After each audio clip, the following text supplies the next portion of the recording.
Bonjour. Bon, allez, le kit de conversion pour les vaisseaux immenses et l'extension Batailles épiques sont arrivés. Je ne vais pas tarder à vous en causer, mais il y a du contenu, ça me donnera du boulot.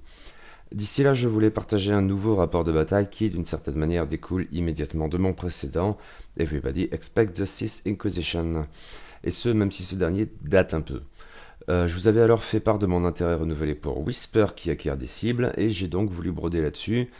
Il fallait lui associer autre chose que ces inquisiteurs qui sont certainement très bien entre de bonnes mains, mais avec lesquels je n'ai pas su me débrouiller. Le résultat, temporaire, c'est une liste impériale forcément à 3 vaisseaux, 3 petits socles. A donc un TIE PH Phantom qui est Whisper, en guise d'ailier de poids Dark Vador dans son TIE Advance X1, et enfin en complément plus lourd, le Major Rhymer aux commandes d'un bombardier TIE SA. Commençons en toute logique par ma chouchoute impériale absolue de tous les temps, la merveilleuse Whisper dans son TIE PH Phantom, 57 points d'escadron. Et donc dans une configuration assez chargée, la même que dans Everybody Expect the Sith Inquisition. Bon, là je vais me contenter de reprendre pour le coup ce que j'avais dit à ce moment-là, pour l'essentiel. Ah donc, Whisper à Initiative 5 bénéficie déjà de la règle commune à tous les tailles fantômes, qui fait d'eux les champions de l'occultation, soit réseau de Sigium. Après s'être désocculté, on peut effectuer une action, soulignons, une action d'évasion. Puis au début de la phase de dénouement, on peut dépenser un marqueur d'évasion pour gagner un marqueur d'occultation. Ce n'est cette fois pas une action. Ce qui permet de relancer cette dernière mécanique pour la rendre systématique ou presque, gare au stress cela dit pour la première phase de cette mécanique donc. Et ce sans avoir à gaspiller une action et probablement une phase de tir, le marqueur d'occultation valant marqueur de désarmement.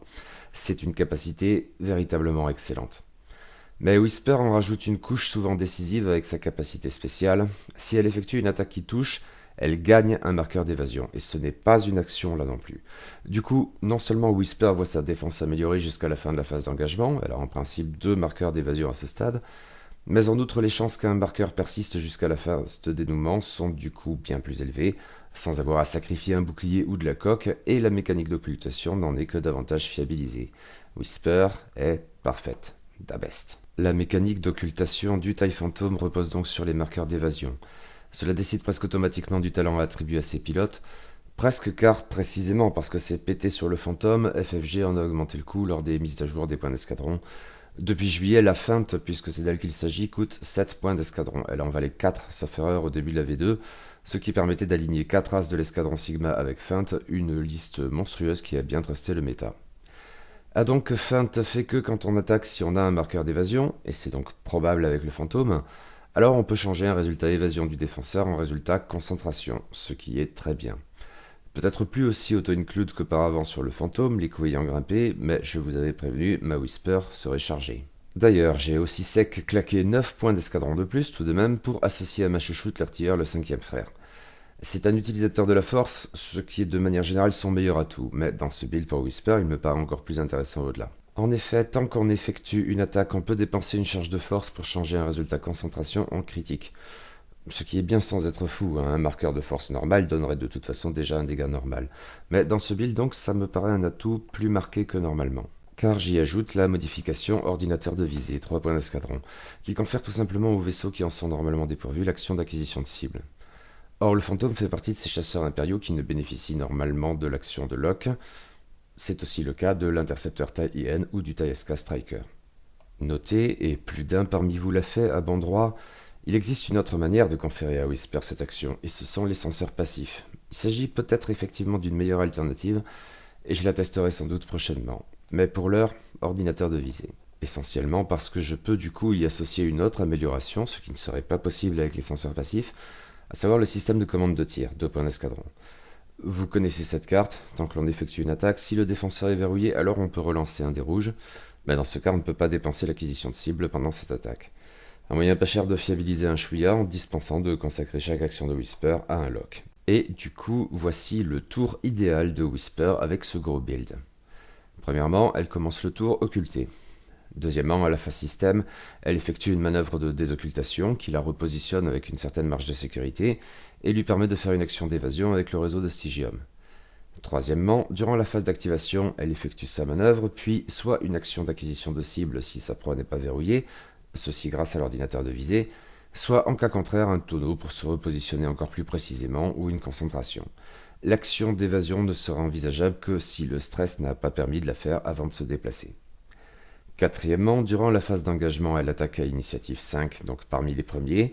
Elle a 3 dés rouges de base, donc 4 à portée 1. Comme elle a verrouillé sa cible, le système de commande de tir lui permet de relancer un seul dé, ce qui sera souvent suffisant car le reste consistera généralement en touche ou en concentration, auquel cas le cinquième frère permettra de changer un de ces derniers résultats en critique. Mais s'il faut en relancer davantage, des résultats vierges ou concentration, c'est possible en ne recourant pas au système de commande de tir, et en préférant craquer le lock, auquel cas le cinquième frère aura de nouveau de bonnes chances de faire son truc. Et si votre adversaire obtient des résultats évasion, la feinte pourra en convertir un en résultat concentration. Cinquièmement, l'attaque ayant probablement touché, Whisper gagne un marqueur d'évasion supplémentaire en raison de ses capacités spéciales. Normalement, à ce stade, elle en a 2, et peut-être aussi un marqueur de force si le cinquième frère n'a pas eu de raison d'intervenir, ce qui lui permet d'encaisser beaucoup mieux jusqu'à la fin de la phase d'engagement. Sixièmement, arrive la phase de dénouement. Whisper bénéficiant toujours d'au moins un marqueur d'évasion, elle peut s'occulter grâce au réseau de Sigium, et c'est reparti pour un tour. Bien sûr, c'est là un tour idéal, quand les étoiles s'alignent. Mais cela ne relève pas non plus du fantasme, je crois, c'est très plausible, une Whisper ultra fiabilisée. En contrepartie, c'est cher. Bah oui, je vous avais prévenu. Ce build de Whisper représente en tout 78 points d'escadron. Avec les senseurs passifs, on gagnerait 2 points. Faut voir. Mais dans tous les cas, je crois que ça en vaut le coup. Passons au deuxième vaisseau de cette liste. Histoire d'associer à ma chouchoute du gros, je me suis décidé pour un des plus fameux as impériaux, la légende Dark Vador à bord de son TIE Advance X1. Initiative 6, 67 points d'escadron. Tous les TIE Advance X1 bénéficient de la même capacité générique, ordinateur de visée avancé. Tant qu'il effectue une attaque principale contre un ennemi qu'il a verrouillé, Vador Rounet lance un dé d'attaque supplémentaire. Rappelons qu'il n'en a que 2 à la base, mais cette capacité fait qu'il en aura en principe 3 le plus souvent. Et en outre, comme s'il tirait avec des torpilles à proton, en fait, il change alors un dégât en critique. Et c'est à noter, cette liste, si elle fonctionne correctement, inflige du critique à tour de bras. En outre, Dark Vador est un utilisateur de la force, sans déconner, disposant d'une réserve de 3 marqueurs, et une de leurs utilisations potentielles découle de son excellente capacité spéciale. Après avoir effectué une action, il peut dépenser un marqueur de force pour effectuer une autre action, comme ça, tranquille au bilou. Dark Vador est dès lors forcément ou presque équipé du senseur système de commande de tir, 2 points d'escadron, puisqu'il s'associe très bien à l'ordinateur de visée avancé. J'en ai déjà parlé, il n'y a rien de plus à en dire ici. Notez que, là aussi, on a pu avancer que les senseurs passifs seraient encore meilleurs sur Vador. C'est très possible et là aussi j'essaierai ça prochainement. En tant qu'utilisateur de la force et adepte du côté obscur, Dark Vador, d'autant qu'il a une réserve étendue de 3 marqueurs de force, a tout intérêt à s'équiper du pouvoir de la force N, 3 points d'escadron. Dès lors, après avoir subi un ou plusieurs dégâts, il récupère autant de marqueurs de force, et c'est toujours bien. Dark Vador ainsi conçu représente 72 points d'escadron en tout, on passerait à 73 avec les senseurs passifs. Yep, c'est un peu moins que Whisper. Restait à associer à mes 2 champions un 3e vaisseau d'une 50aine de points max. C'est ici que je galère. J'ai envisagé plusieurs possibilités, mais finalement celle que j'ai choisi de tester reposait sur un vaisseau impérial que j'ai assez peu joué, même si j'avais eu quelques bonnes expériences avec vers le tout début de la V2, un bombardier taille SA, piloté en l'espèce par le Major Reimer, initiative 4, 38 points d'escadron. La capacité générique des bombardiers taille, à savoir bombardier agile n'ayant pas d'impact sur ce build, je ne vais pas y revenir ici, mais notez pour mémoire que j'avais envisagé au départ de donner à Reimer des bombes à protons, et là ça aurait pu être intéressant.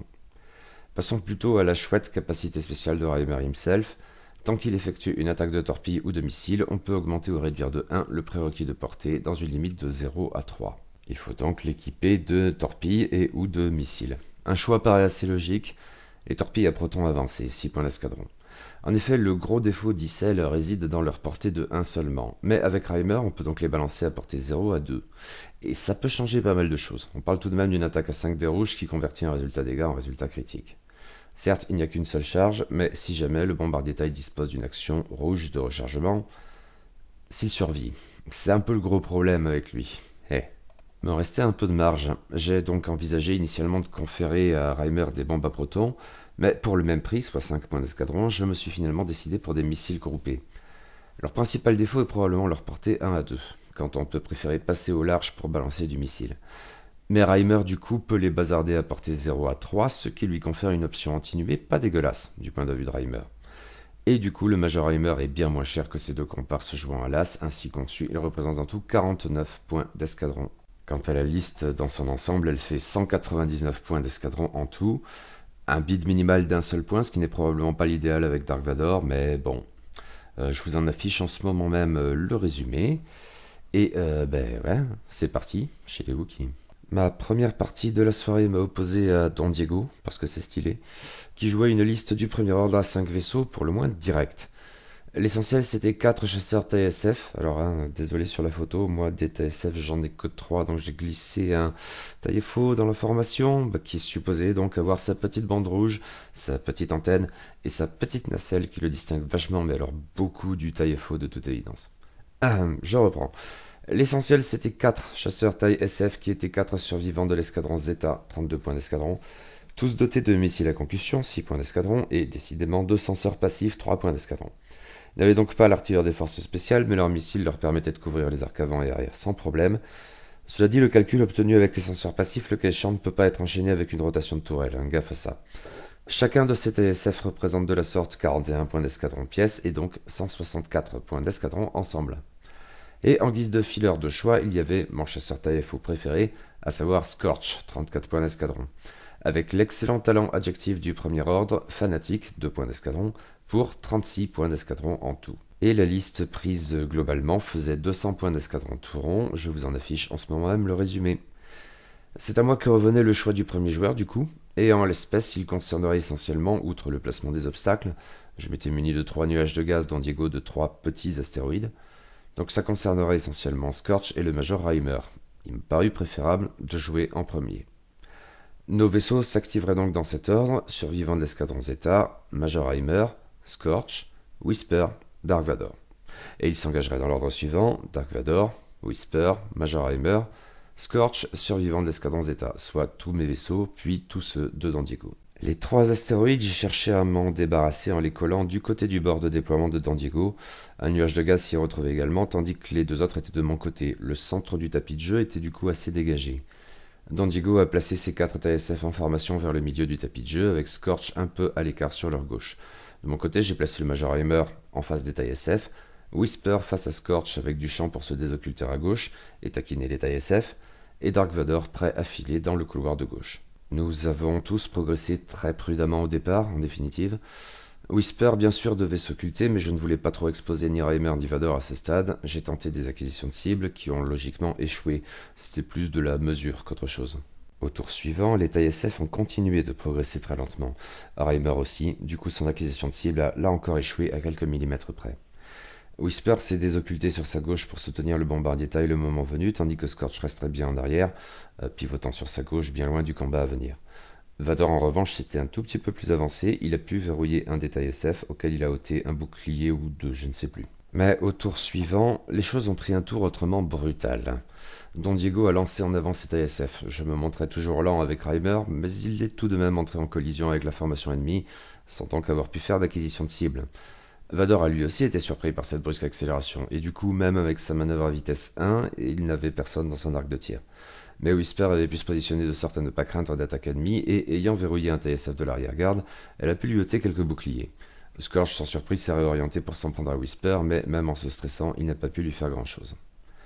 Le problème ici, c'était Reimer, qui se prenait 3 attaques de TSF dans sa gueule, des attaques d'armes principales, Don Diego ayant commencé à tourner ses tourelles pour bazarder des missiles par le cul. Vador ferait probablement bientôt une cible de choix. J'ai plutôt eu de la chance au dé, Reimer a pris cher, mais a survécu à ce tour. Il pourrait s'extirper de la formation au tour suivant et, avec un peu de chance là encore, balancer un truc à Scorch. Au tour suivant, la formation de TSF a éclaté. Mais j'ai eu une très mauvaise surprise avec Whisper. Allez quoi, 2 mm. Mon fantôme n'a pas pu se désocculter en raison d'un petit astéroïde vicieux. Ça, c'était pas prévu, et ça m'a ôté toute opportunité de tir avec Whisper pour ce tour, ce qui était très ennuyeux. Bon, ça aurait pu être pire, Don Diego avait lui aussi tablé sur une désoccultation réussie, semble-t-il, et du coup, mon fantôme, là où il s'est retrouvé, ne serait pas la cible de trop de tirs, outre qu'il jetait du coup 2 dés verts de plus. Mais c'était un peu un tour à blanc pour moi, Vador avait dû se retourner trop loin du cœur de l'action pour intervenir, et si les dés verts avaient plutôt profité à Reimer au tour précédent, les dés rouges l'ont trahi, il n'a pas pu faire grand-chose à Scorch. Et à ce stade, il était condamné. Les tailles SF s'en sont pris à lui et l'ont sorti sans peine. Premier sang pour Don Diego. Bon bombardier n'avait pour ainsi dire rien fait de la partie. Et mes deux champions, pas grand-chose de plus. Au tour suivant, Whisper a enfin pu se désocculter, et s'est placé de sorte à avoir Scorch dans le collimateur à portée 1. Tandis que Vador revenait dans le combat, avec la même cible. Le sombre seigneur Sith a cartonné et a sorti à lui seul le taille-fou. Whisper a pu grignoter un bouclier de plus à un taille SF. Mais il me serait difficile à ce stade de survivre à une guerre d'attrition dont Diego avait plein de missiles avec mon nom écrit dessus. C'était d'autant plus problématique que ces missiles en tant que tels ne me conféraient pas de bonus de portée. Pour des as comme Vador ou plus encore pour des quasi-as mais avec 2 dés vers seulement comme Whisper, c'était ennuyeux. Mes adversaires eux bénéficiaient du bonus de portée quand je les prenais pour cible. En revanche, j'ai pu ramener un TSF en dessous de la moitié de ses points de vie, mais sans laisser 3 qui avaient toujours au moins un bouclier. Et Whisper était une cible de choix. Un coup ici, un coup là, elle a fini par sortir du tapis de jeu. Ne me restait plus que Vador, plus ou moins intact à ce stade, mais seul contre 4. Dans l'absolu, la tâche de se débarrasser des tailles SF pour pareil As n'était pas totalement inconcevable, mais tout de même très peu probable. Les missiles ne lui ont pas laissé la moindre occasion de s'en tirer. Table rase pour le Nebal et défaite écrasante face au premier ordre, 200 à 57. Ouch. Mais j'ai ensuite livré une seconde bataille qui m'a opposé cette fois au camarade Tom. Il jouait une liste d'alliances rebelles façon alphabet, un B-Wing ASF-01 qui était Brylan Stram, 51 points d'escadron, avec une coque améliorée, 3 points d'escadron, pour 54 points d'escadron en tout. Un U-Wing UT-60D qui était un renégat partisan, 43 points, doté bien sûr de son aile pivot, 0, et embarquant la toujours très chouette Leia Organa SIP, pour 49 points d'escadron en tout. Un X-Wing T-65 qui était un vétéran de l'escadron rouge, 43 points d'escadron, avec forcément les servos moteurs S-Foils, 0, mais aussi un Astromech R3, 3 points. Et enfin un Y-Wing BTL-4 qui était Dodge Vander, 40 points d'escadron, avec une tourelle dorsale, 3 points, et un artilleur de tourelle vétéran, 8 points, soit 51 points d'escadron pour sa pomme. La liste en tout faisait à nouveau 200 points d'escadron tout rond, et je vous en affiche en ce moment même le résumé. Le choix du premier joueur me revenait à nouveau. Cette fois, 2 vaisseaux ennemis étaient concernés, outre mon Major Heimer, Dodge Vander et Brylan Stram. J'ai là encore choisi de jouer en premier. Nos vaisseaux s'activeraient donc dans cet ordre: Renégat Partisan, vétéran de l'escadron rouge, Major Heimer, Brylan Stram plus Dodge Vander, Whisper, Dark Vador. Et ils s'engageraient dans l'ordre suivant: Dark Vador, Whisper, Major Heimer, Brylan Stram plus Dodge Vander, vétéran de l'escadron rouge, Renégat Partisan, soit tous mes vaisseaux, puis tous ceux de Tom. Tom s'était muni de 3 astéroïdes, plutôt petits mais plus gros tout de même que ceux de Don Diego. Il ne restait plus qu'à espérer que Whisper les voie cette fois. Ils ont été placés en ligne devant la zone de déploiement de Tom. 2 des nuages de gaz ont fait de même chez moi, mais le troisième a été aligné sur le bord droit, constituant un couloir, tandis que le quart bas gauche du tapis de jeu était peu ou prou dépourvu d'obstacles.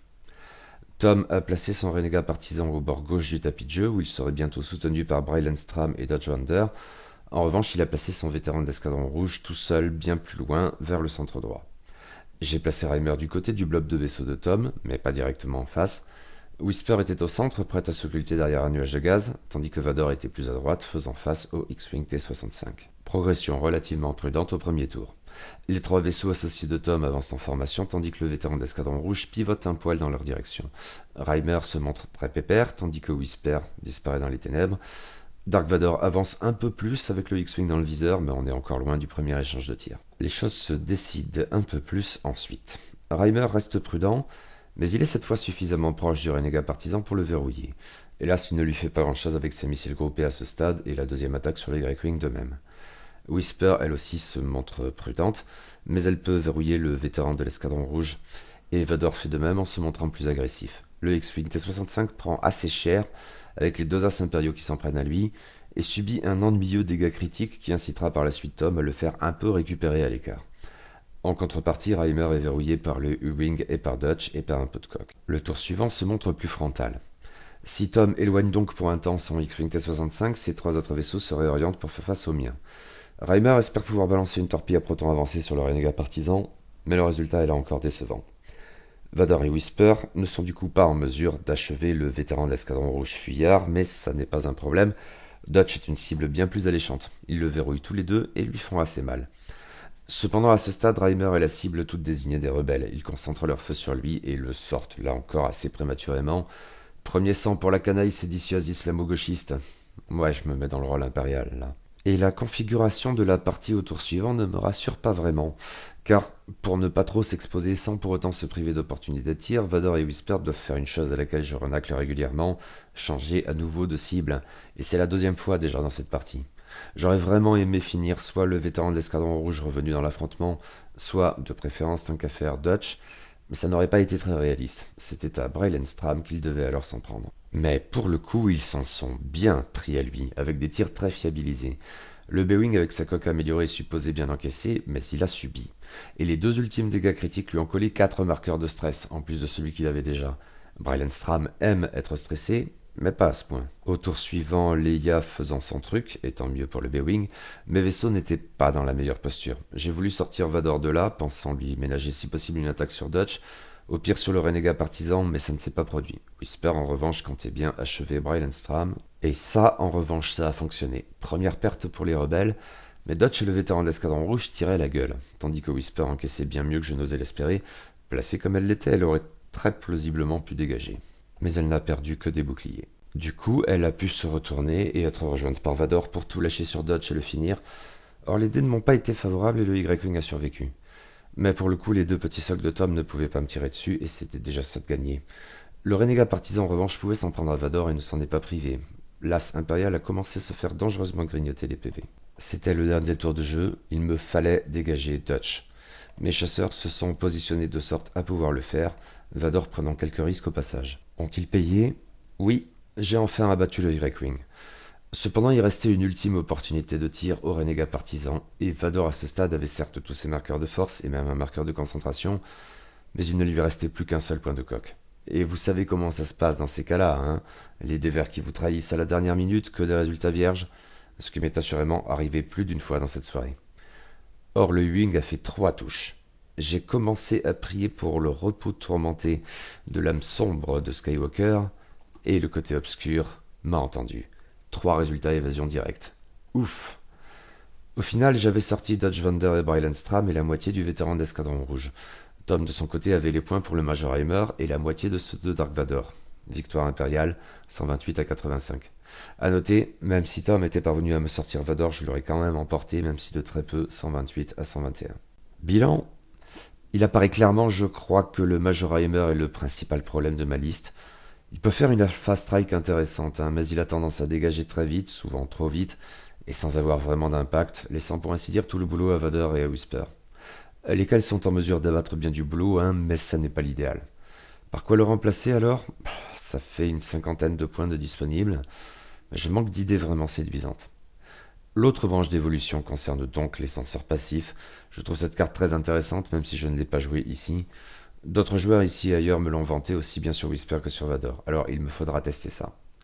Parce que j'ai envie là maintenant de creuser plus en profondeur cet archétype de liste à base de Whisper et Vador, plutôt que de changer totalement ou presque de liste à chaque fois. On verra bien comment ça évoluera, et si c'est seulement une bonne idée ou pas. Je vous tiens au jus. Et c'est tout pour aujourd'hui. Bien écoutez, j'espère que cette vidéo vous a plu. Et si c'est le cas et si vous voulez soutenir la chaîne, je vous en prie, ça ferait bien plaisir. Vous pouvez procéder de plusieurs manières. Il y a les abonnements, il y a les commentaires, bien sûr. Il y a les pouces tant qu'à faire vers le haut. Il y a les partages. Tout cela est tout à fait le bienvenu. Et merci d'avance. Et je vous dis à la prochaine fois. Probablement pour la chronique de bataille épique, on va dire. Bon, on verra. C'est pas encore sûr. On verra. À bientôt en tout cas.